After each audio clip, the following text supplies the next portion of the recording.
When I think about planning my garden this year, I keep coming back to color because flowers are my art supplies and I need all the colors. So I'm not trying to grow a subdued Martha Stewart style garden with a strict color theme, though that can be lovely if you have like a castle. But what I'm dreaming of is a lively, abundant cottage garden that does not look like a circus tent exploded in my yard. What I'm craving when I step outside is harmony, the same harmony that I like to create in my arrangements. So today, let's talk about everything I'm growing this year, and let's design this color palette, starting with how color works in the garden and in arrangements. In 1908, an artist and gardener named Gertrude Jekyll published a book called Color Schemes for the Flower Garden. And I gotta say, I love this chick. She has a lot of opinions on how colors should be used in the garden, and I agree with almost all of them. One thing she talks about specifically is planting in big drifts of color rather than a random plant here and a random plant there. Not a dot of one plant and a dot of another, but generous swaths of them. So you have enough of a single color or a single color family that it makes a holistic impression rather than looking like a random scattering of plants. And I was like, dang, Gertrude, just at me next time. Because she's right. Last year, my garden was beautiful. It was full of life and flowers, so generous and good. But it wasn't always cohesive as a whole. Some beds had a really clear, lovely color story, but some did read more like your random scattering of plants. And that's something I want to change this year. Gertrude talks about creating a harmonious journey of color as you move through the garden, and that's the kind of goal that it can take a lifetime to achieve. But this season, I want to start moving toward it. So all this got me thinking, if my goal is a harmonious journey of color throughout the garden, what is it that makes colors feel harmonious? And how do I want to use them, bed by bed and across the garden as a whole?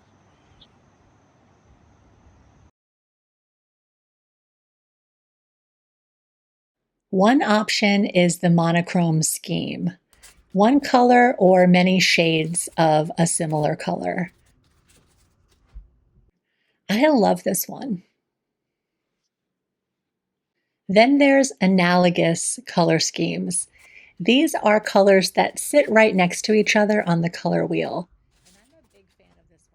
And I'm a big fan of this one too.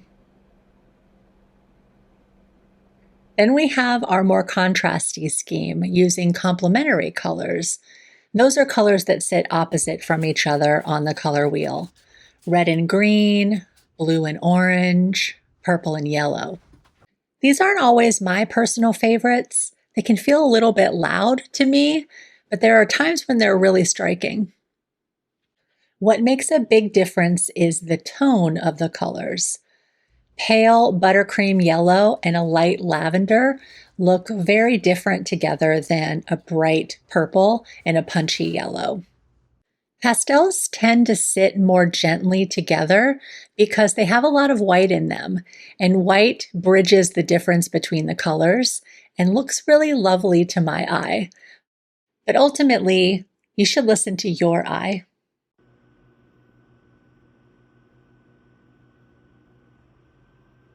I tend to like contrasty palettes even better when I add one or more bridging colors to them. In this case, my favorite bridging color, pink. Pink goes with everything. I will not be hearing arguments about this. But as Gertrude said, it's not just the colors that you choose, it's how much of each color you're able to see. Big drifts or random dots. Both can be nice, but I want to make things a little driftier this season if I can manage it. So this is something else I'm keeping in mind as we begin to choose colors for these beds.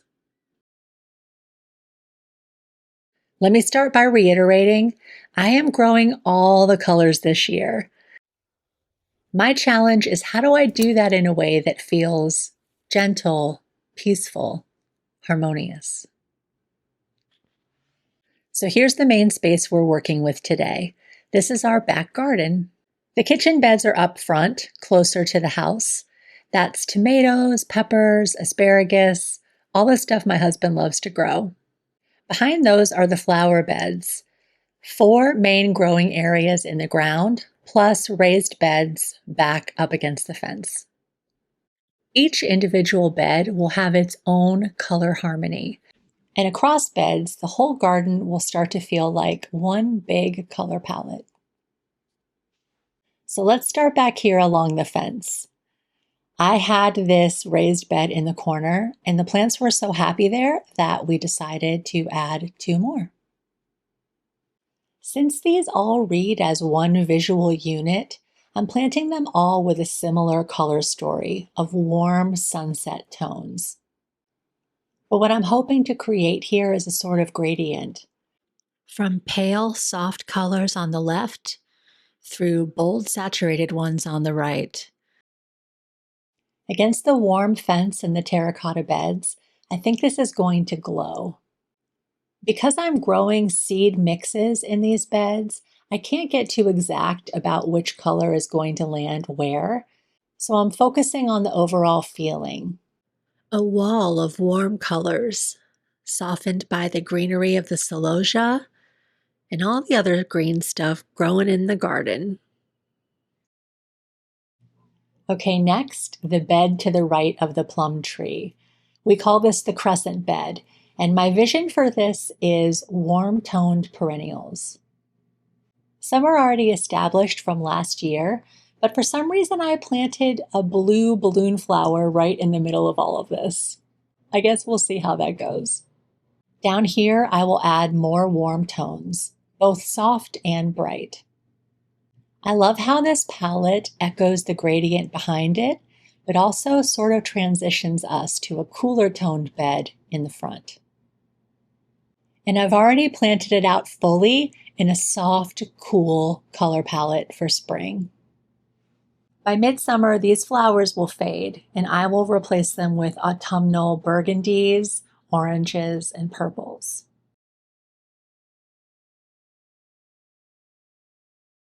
At the base of the deck is a small bed that has a white climber growing in it already.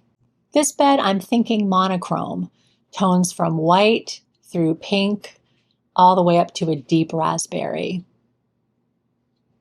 I use pink more than any other color in my arrangements, so it makes sense to grow a little more of it. Now let's swing over to the other side of the path. Last year, I planted this bed with a rainbow, and all of the tones have a creamy brightness to them that I think makes them feel quite harmonious. I'm just going to add a little bit of green and white to anchor all of that brightness. Here's where we started, and here's where I'm hoping we'll be in a few months' time. Each bed has its own color story, but they're all starting to talk to each other.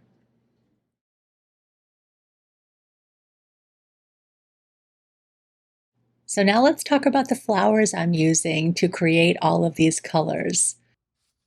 First up, the mixes along the back fence. These are all warm-toned pastel to bright colors from Floret Flower Farm. These are going to be so pretty outside and inside. Now for pink and red, the backbone of my garden. There are so many shades, textures, and sizes of flowers for me to play with here. I'm especially excited about this monochrome bed where I'm going to grow several pink dahlias like Joey Morella and Bacardi.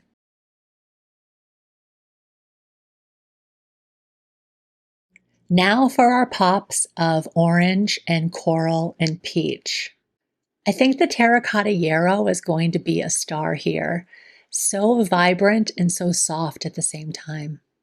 Oh, and this Princess Charlene de Monaco rose. Is she going to get taller than me this year? She already smells a lot better.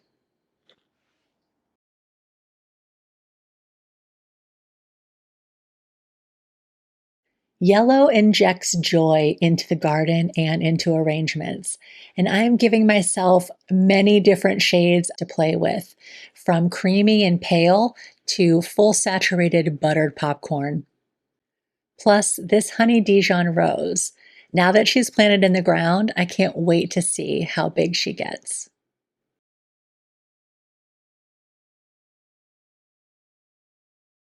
We've already got a lot of nice greenery growing back here, but nothing elevates an arrangement like a weird green flower. And bells of Ireland are both weird and green, and they look beautiful with all the springtime shades. Plus, they smell like green apples.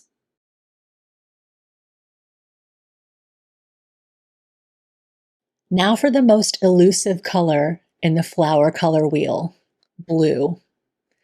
Last year, I planted this hardy ageratum, and it was love at first sight. A delicious pop of periwinkle that bridges warm and cool colors so beautifully. I hope I get way more this year.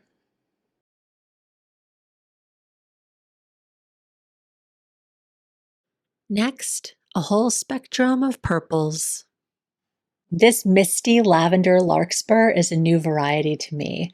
I love how it's both muted and rich.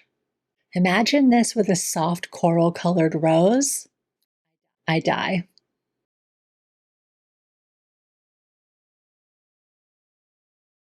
Finally, our sparkle, white. They work so beautifully on their own, or to pull together a pastel rainbow bouquet. They can lighten up an arrangement of intense, rich, dark colors too. Truly indispensable. The hero here, I think, is feverfew. It's whimsical, it's romantic. I just can't get enough. Not only does white bring a bouquet together, it brings the whole garden together.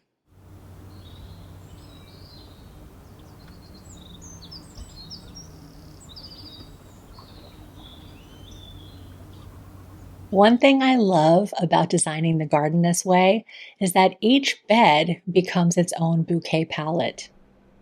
I can harvest from just one bed and already have a beautiful color story. Or I can reach across beds when I want more drama or contrast. All the colors repeat all around the garden. So it's a lot of color, but it doesn't feel like too much, at least not to me. And if this is the garden we're going to have in a few months' time, I approve. Even if it's slightly more colors than Gertrude would probably recommend. Of course, a plan is not the same thing as a living garden. Some things will thrive, some things will flop. Nothing is going to go exactly as I imagine. But it feels good to have this North Star guiding me to a full range of colors that are going to be available for me to play with all season. Because just like toddlers need finger paints and woodworkers need trees, I need flowers. Watching all of the colors and textures harmonize with each other, it brings harmony into me. They are my art supplies, and I can't wait to play with them this season. So I hope you'll subscribe and follow along as all of these color palettes start to come to life in the real garden. Thanks for spending a little time with me today. Hope you have a wonderful week, and I will see you in the next one.